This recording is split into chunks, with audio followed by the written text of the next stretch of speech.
DF Live presenta Contrafactual, un podcast de Diario Financiero para analizar la contingencia nacional. Conducido por Jorge Fantuzzi. Hola, ¿cómo están? Esto es Contrafactual, el podcast que hacemos para darle una mirada alternativa a la economía. Hoy partiendo un nuevo ciclo con el Diario Financiero, haciendo el programa que todos conocen, pero en una nueva etapa, ¿no es cierto?, que ahora nos acompaña el Diario Financiero, así que estamos muy contentos.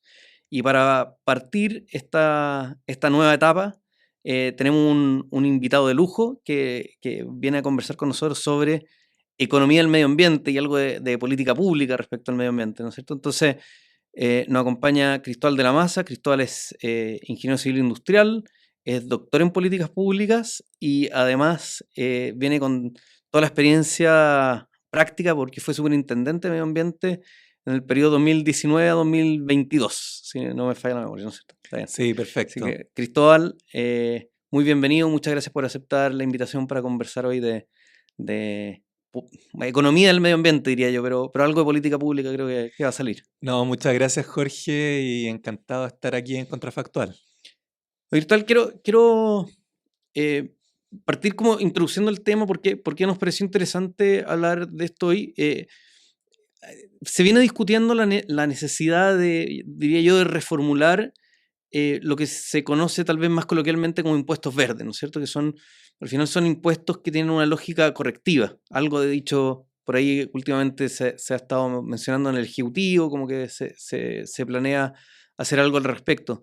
Entonces, nos pareció que era interesante como conocer cuáles son los distintos instrumentos desde la política pública que existen justamente en términos correctivos de emisiones y cuál es la lógica económica que está detrás. Entonces, no sé si tal vez podemos partir comentando cuál es la lógica justamente de eso, de los impuestos correctivos a las emisiones. Bueno, antes de llegar a eso, es primero hablar un poquito sobre cuál es la lógica de la gestión ambiental. La gestión ambiental apunta a reducir la contaminación en general a niveles seguros.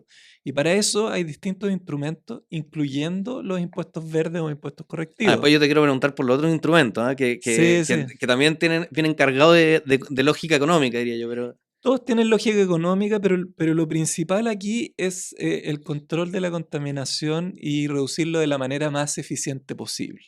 Entonces, cuando ya estamos hablando de límites que superan cualquier riesgo tolerable, lo que se utiliza son normas, son restricciones que solicitan bajar a los contaminadores su nivel de emisiones, por ejemplo, de contaminantes al aire, y con eso finalmente entregar a la población un ambiente libre de contaminación, que es el mandato constitucional. Ahora, los impuestos verdes lo que hacen es extremar esta lógica de hacer el control de la contaminación de manera eficiente. ¿Y cómo lo hacen? Corrigiendo el sistema de precios. ¿Por qué el sistema de precios? Porque aquí el fondo en la gestión ambiental es precisamente el control de lo que se llama externalidades. Y en este caso, te voy a preguntar en un segundo, a ver si podemos explicar así bien en sencillo que es una externalidad, pero antes el sistema de precios acá en el fondo es cuánto le cuesta a una empresa contaminar. Eso dicho coloquialmente, ¿cierto? ¿Cuánto le cuesta producir? Y finalmente, cuando no está incorporado el costo de la contaminación en el costo de producción, finalmente esa producción va a ser mayor a la deseable. A la socialmente deseable. Entonces ahí vienen los distintos instrumentos, incluido el impuesto verde, que lo que hace es incorporar una tarifa a esa producción a través de un impuesto a la contaminación y con eso apuntar a que el mercado produzca lo que socialmente estamos buscando todos. O sea, la definición de externalidad, ¿no es cierto? A eso va lo del sistema de precios. La definición de externalidad es cuando el costo social, en este caso, es mayor que el costo privado, lo que se busca es acercar los dos conceptos para que al final se produzca de acuerdo al costo social. Claro, o sea, aquí el punto es que lo que es una externalidad es un costo, puede ser un costo o un beneficio. Claro. Las vacunas es el típico ejemplo de la externalidad positiva. Un beneficio, ¿cierto? Estamos aquí con el tema del COVID, cuando hay inmunidad de rebaño los que no se vacunan están recibiendo un beneficio que obtienen gratuitamente. En el caso de un costo, una externalidad negativa, Claro. aquí finalmente hay un efecto indirecto que está generando un agente de la sociedad, La empresa una contaminante. empresa contaminante, sobre otro actor que puede ser otra empresa o una persona Los ciudadanos. o un ciudadano cualquiera. Y ese efecto, ese costo, no está incluido en el costo de producción del que genera esta externalidad. Ahora, esto en economía, claro, ahora se llama impuesto verde, ¿no es cierto? Pero esto siempre ha sido el clásico impuesto piguviano, el impuesto que tienen los alcoholes, el impuesto que tienen los cigarros. Al final son impuestos que tratan de corregir externalidades negativas, ¿no es cierto? O sea, hay distintos tipos y sabores de impuestos verdes. Pigou fue el que primero formalizó el concepto de externalidades y propuso que la manera de solucionar esta distorsión en los precios en el mercado era incorporar un impuesto que fuera equivalente al daño ambiental o al daño que genera Ujú. este efecto indirecto que no está controlado en los precios. Entonces, Pigou lo que generó es lo que se conoce como impuesto piguviano. Y para establecer un impuesto piguviano, tú lo que primero tienes que estimar Es cuál es el costo cuál es social. el daño marginal o este costo social que se genera con esta actividad. Claro, claro.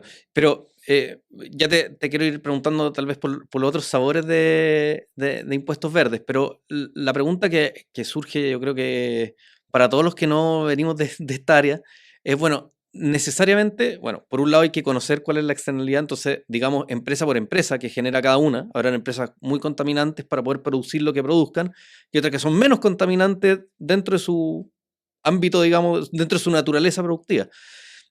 Pero además hay un tema como de monitoreo, diríamos en economía, fiscalización. O sea, para poder ponerle el impuesto, el Estado, el regulador, el planificador tiene que saber, bueno, cuánto efectivamente está contaminando, porque si no, no te sabe cómo ponerle el impuesto. O sea, hay dos datos que son difíciles de obtener aquí. Primero es cuál es el impacto que genera una unidad de contaminación. Por ejemplo, no sé, en el caso de el impuesto verde en Chile, que habla de contaminantes a la atmósfera, tú primero tienes que estimar, bueno, cada unidad de la atmósfera, cómo se dispersa no sé, en una ciudad, cómo afecta a cada persona de manera individual, cuáles son los efectos a la salud que genera esto, por ejemplo, y eventualmente cuál es el costo, incluidos los costos médicos, que tendría que generar esta unidad de contaminación adicional no deseada. Ujú. Ese dato es muy difícil de obtener. Ahí estuve leyendo, me acordé de Michael Greenstone, que es un académico de la Universidad de Chicago, que me acuerdo que se metía en estos temas y ahora tiene un par de artículos como estimando el tema como en el costo de la contaminación como en años de vida, incluso, país por país. Hay distintas formas Sí. y métodos. El impacto principal de la contaminación atmosférica es precisamente el mayor riesgo de muerte. Ujú. Aquí esto viene desde los años 50, los que han visto, por ejemplo, la serie de Crown, sale en algunos de los capítulos a Winston Churchill experimentando un caos en la ciudad de Londres cuando ocurrió un fenómeno de contaminación en un par de semanas donde La niebla, esta fue. murieron entre Sí. 5.000 y 10.000 personas en un periodo corto de tiempo. Y no se conocía ahí el efecto de la contaminación. Ahí se inició este concepto de que la contaminación mata. Y precisamente ese es el costo externo mayor de la contaminación atmosférica. Estimar cuál es la mayor probabilidad de muerte es un tema que realizan epidemiólogos y también han incorporado esta lógica de no entenderlo como un efecto puntual, sino como una disminución en tu esperanza de vida. Oye, pero eso, bueno, entonces está la dificultad primero de medir la externalidad y después yo te preguntaba por, bueno, ¿y el monitoreo? Y el monitoreo es el otro dato complicado. De hecho, en Chile, por ejemplo, lo que se ha ido generando por varias décadas es un sistema donde se ha ido mejorando sistemáticamente los mecanismos de monitoreo. Y cuando se implementó el impuesto verde en el 2014, a mí me tocó desarrollar toda la regulación anterior donde se establecieron obligaciones de monitoreo que permitieron estimar cuánto contamina cada empresa. También estimamos la externalidad y después hubo la voluntad política por incorporar esto en una ley y juntar las dos piezas. Entonces, ahora ese sistema se ha ido reforzando cada vez más y ahora conocemos para las empresas más contaminantes las emisiones las emisiones minuto a minuto en un número específico de caldera, fuentes de generación Cuando dice eléctrica, etc. conocemos, es el Estado conoce. El Estado conoce porque estableció la obligación de que se monitoreara con sistemas especiales que son aproximadamente, cuesta cada uno como $500.000. O sea, fue una inversión social del país en monitoreo ambiental muy importante. Ahora, esto no puede ser para todas las empresas. Estamos hablando de empresas que son especialmente contaminantes porque... Sí, esto aplica a las 100 aproximadamente que están pagando el impuesto ahora, pero hay muchas otras que tienen sistemas que son un segundo mejor, que no estiman emisiones, pero tienen sistemas de monitoreo en línea donde te estiman las horas de operación, los consumos de combustible. Entonces tú con bastante precisión puedes saber cuánto emiten en tiempo real. Y ahí a mí me tocó firmar varias de esas regulaciones como superintendente. Eso está obligadamente, se obliga a reportar eso en línea a la autoridad y ahora se conoce aproximadamente las emisiones de varios miles de fuentes emisoras en todo el país. ¿Y eso es dato público? ¿Interesante? Es dato público, pero no muchos han aprovechado ese beneficio. Mira, porque me imagino hartos investigadores ahí que tal vez nos oyen, deberían interesarse. Investigadores y esto fue una innovación. Para darles una magnitud, en China se pasó de un par de cientos de fuentes con monitoreo continuo en línea a varios miles en aproximadamente 3 años. En Chile hicimos el mismo proceso entre el 2019 y el 2022 y alcanzamos un volumen de monitoreo ambiental que es bastante inédito. Mira, qué buena noticia. Sí. Oye, te quiero llevar de los impuestos a otro instrumento. El otro instrumento que al menos yo conozco desde mi ignorancia en estos temas, ¿no es cierto?, son los bonos carbono. Me imagino que pueden haber en otros tipos de contaminantes o de emisiones, pero es el típico, ¿no es cierto? No sé si nos puedes explicar cuál es la lógica económica ahora de los bonos y tal vez cuál es la diferencia en términos de resultado con los impuestos. Bueno, Pigou y varios economistas en la historia han promovido el uso de impuestos para corregir esta externalidad, pero otro sinnúmero de economistas también dijeron, bueno, aquí estamos hablando de contaminantes riesgosos y con el precio yo también le doy la opción, la alternativa al contaminador de seguir emitiendo y pagar el impuesto, ¿cierto? Por diversas razones eso puede ocurrir. Pero en el caso de contaminantes peligrosos, eso es bien indeseado. Entonces se empezaron Hay como un punto en que el costo social es infinito, digamos. Pues puede ser, claro. De hecho el riesgo es muy grande. Entonces, cuando uno quiere asegurar la meta ambiental, el objetivo ambiental del instrumento, que es reducir la contaminación hasta cierto estándar, se propuso lo que se llaman mecanismos de cuota, donde en vez de un impuesto, empresa por empresa, yo le establezco un máximo de emisiones, pero después para darle flexibilidad, le doy la opción de buscar esa reducción de emisiones objetivas en otras empresas dentro de los contaminadores. Ahora, voy a decir de formación profesional, pero mirándolo desde un punto de vista económico, ese tiene la gran gracia que hay transacciones. El Estado no puede conocer las valoraciones privadas por cada una de esas cuotas, pero si uno deja que se intercambien, de que exista un mercado, bueno, al final se van quedando con mayores cuotas aquellos que, para la cantidad limitada de emisiones que se pueden emitir, valga la redundancia, son los que más valoran dado su función de producción, digamos, al mercado. Claro, opera la misma lógica de cualquier mercado. Aquí el mercado es el que revela el precio de la contaminación y finalmente lo que revela es el costo de la contaminación. Eso es importante, es distinto al daño que la contaminación genera.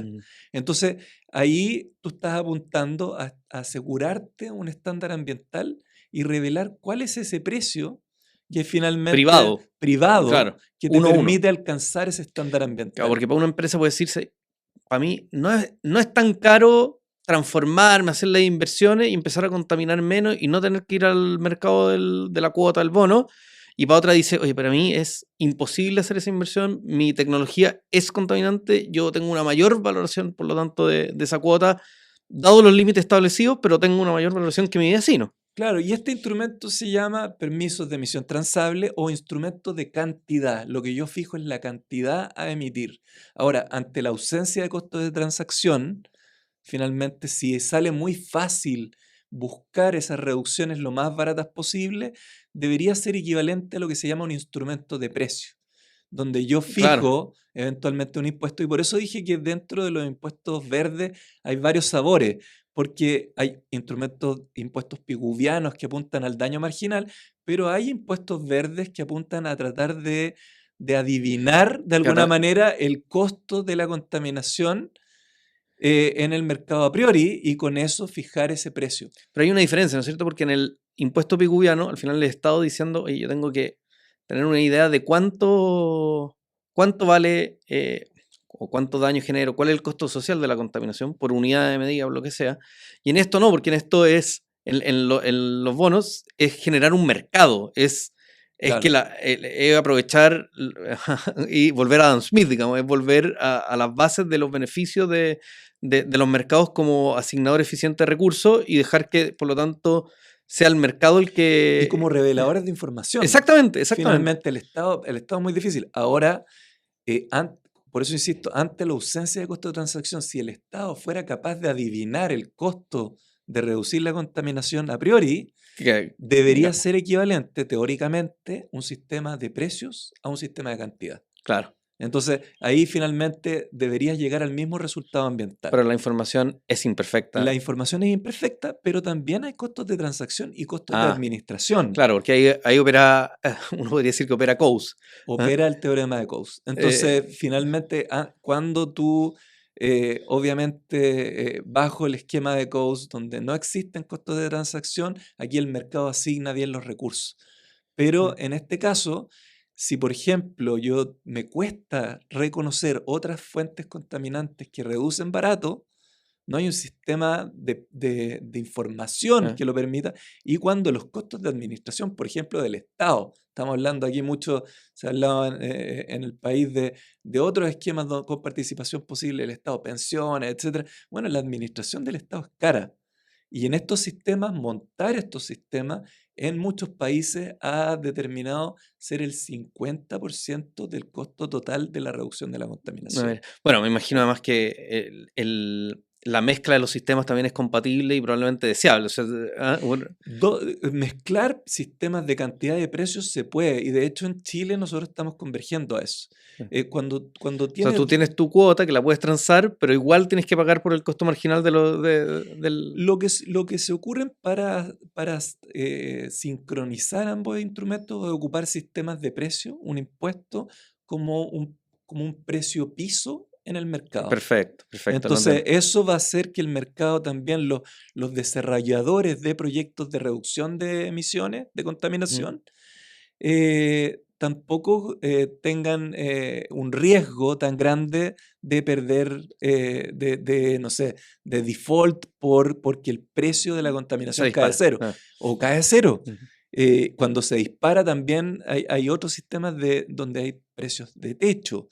Y eso, por ejemplo, ocurre en mercados donde tú tienes escasez de estos permisos y finalmente el precio, por ejemplo, del carbono termina siendo varias veces más de lo que tú estimaste y eso también genera un costo social importante. Oye, tengo Dale. varias preguntas, pero me imagino, probablemente desde la ignorancia, que en el contexto de los mercados de carbono, el Estado puede partir diciendo, esta es la torta total de contaminación y se reparte de la siguiente manera, ustedes trancen.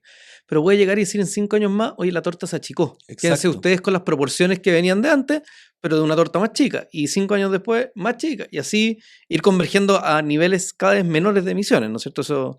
Normalmente estos sistemas parten con imponer una restricción igual a la situación actual. Porque tú requieres que se monte el sistema, costos de ajuste, el monitoreo, etcétera, que se aprenda cómo transar. Esto es montar un mercado completo, incorporar fiscalización, etcétera. Plataformas, me imagino. Plataformas informáticas. Tú puedes generar algo hasta tan sofisticado como una bolsa. Claro. Ahora, después la idea es que restrinjas este nivel de permisos en el tiempo apuntando a tus objetivos ambientales. Perfecto. Entonces, por ejemplo, en Chile nosotros ya nos fijamos un objetivo y a nivel global de ser carbono neutrales al 2050. O sea, tenemos que ir Entonces, achicando al la torta. 2050 deberíamos tener prácticamente el mínimo de permiso y muchos proyectos que neteen Ya. esta solución. Oye, quiero hacerte una última pregunta como para ir cerrando, porque, insisto, tengo 20.000 preguntas, pero bueno, tenemos la restricción del tiempo, igual que las restricciones de contaminación. Creo haber escuchado sobre una empresa, puede haber sido en Estados Unidos, pero podría pasar acá también, que empiezan como a acaparar, son al final especuladores de cuotas, de bonos de carbono, que como que se genera un mercado secundario, ¿no es cierto? Dicen, oye, ¿sabes que voy a ir a salir a comprar la mayor cantidad de cuotas posible para que las empresas no puedan contaminar y se la voy a vender a personas naturales, qué sé yo, que quieran poner con su granito de arena en evitar que esas cuotas estén disponibles para el mercado? ¿Eso es posible en Chile, dada la regulación actual o lo que viene? Es posible y depende de una situación que es lo más complicado de montar estos mercados, que se llama el problema de la asignación inicial. Si tú le asignas mucho, por ejemplo, en base a la historia de la contaminación, hay pocos actores que se quedan con la mayoría de los permisos. Y eso genera otra falla de mercado, algún problema de mercados sin competencia, Claro. concentrados. Entonces, concentrados desde el punto de vista ambiental, pasan los temas de derechos de agua. Pocos actores donde concentran muchos derechos de agua, no dejan entrar a la competencia. Entonces, lo que se hace para corregir esto es subastar los permisos. Esa es una opción. Los primeros. ¿Qué pasó con la pesca? No tanto. Pasó con la pesca, pero es un tema también complejo y desde la economía política lo hace difícil. Y hay una opción intermedia que se define el asignar esos permisos en función a una referencia, a un benchmark. Entonces tú estudias una industria, por ejemplo, la industria del cemento, estableces cuál sería la tecnología razonable y les asignas los primeros permisos en función de eso. En Chile, nosotros la ley de cambio climático incorporó este instrumento, aún no está implementado, esperamos implementarlo en el tiempo a través de un mecanismo de benchmark. Así que es algo que se va a discutir en los próximos años. Y en ese caso, ¿podría existir este mercado secundario? Entonces, gente que diga, no, por ejemplo, ¿sabes que yo voy a hacer un fondo de inversión? Y toda la plata que yo junte de gente que quiere retirar bonos del mercado, podría, y otro me va a poner la plata y yo salgo a comprar y quedan retirados, o sea, achique la torta. Y actores que busquen la conservación, exacto. Ahora, eso requiere cantidades ingentes de recursos muchas veces. Entonces, también puede ser que sea una decisión irracional el dejar esos permisos fuera del mercado. Entonces, hay que ver. Ahora, hay mecanismos para regular esto y por ende, aquí lo que pasa es que estos instrumentos de gestión ambiental a veces no incorporan todos los economistas que debiera, porque aquí tú tienes que diseñarlo y quizás pensando en cómo va a actuar la Comisión de Mercados Financieros ante este tipo de cosas. Los economistas son un bien escaso también, así que... eso puede ser. Eso puede ser. Oye, Cristóbal, te quiero dar las gracias por esta conversación.